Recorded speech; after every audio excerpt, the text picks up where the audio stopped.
Salah satu menu favorit untuk berbuka puasa adalah lemang bambu. Kuliner khas Ramadan ini banyak dijual oleh para pedagang di sejumlah pasar di Pd Jaya. Lemang ini terdiri dari dua varian, yaitu lemang beras ketan hitam dan beras ketan putih. Lemang bambu merupakan salah satu kuliner khas Aceh yang banyak ditemukan saat bulan puasa. Lemang sendiri dibuat dari campuran beras ketan dan santan. Menu ini banyak diburu oleh masyarakat Pd Jaya sebagai sajian favorit untuk berbuka puasa di bulan Ramadan.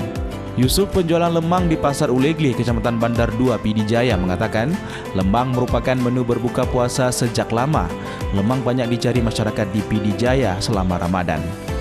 Menurut Yusuf, keuntungan dari hasil penjualan lemang lumayan banyak saat bulan Ramadan. Dalam sehari mereka dapat memperoleh keuntungan mencapai 800.000 hingga 1 juta rupiah.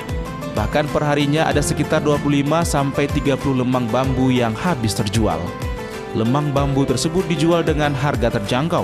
Satu potongan lemang berlapisan daun pisang yang telah diiris kecil dijual hanya Rp5.000.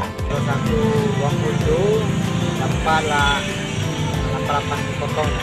Satu potong ini berapa dijual? 5.000 satu potong. 5.000 satu potong. Ini kan ada yang ketan hitam, Ya. harganya sama? Harganya sama juga. Sama juga.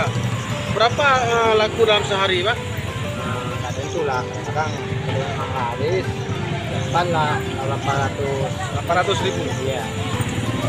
Dalam satu hari berapa bambu yang habis, Pak? Ada 30 bambu. Ada dua varian rasa lemang yang dijual, yakni rasa bika adang atau ketan hitam dan ketan putih.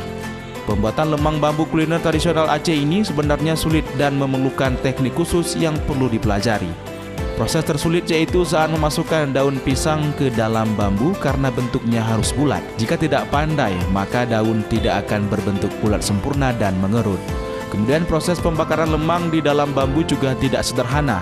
Jika tanpa keahlian maka bisa membutuhkan waktu lama dan lemang tidak masak dengan maksimal. Dari Kabupaten Pd Jaya, Jamal Pangwa, iNews melaporkan.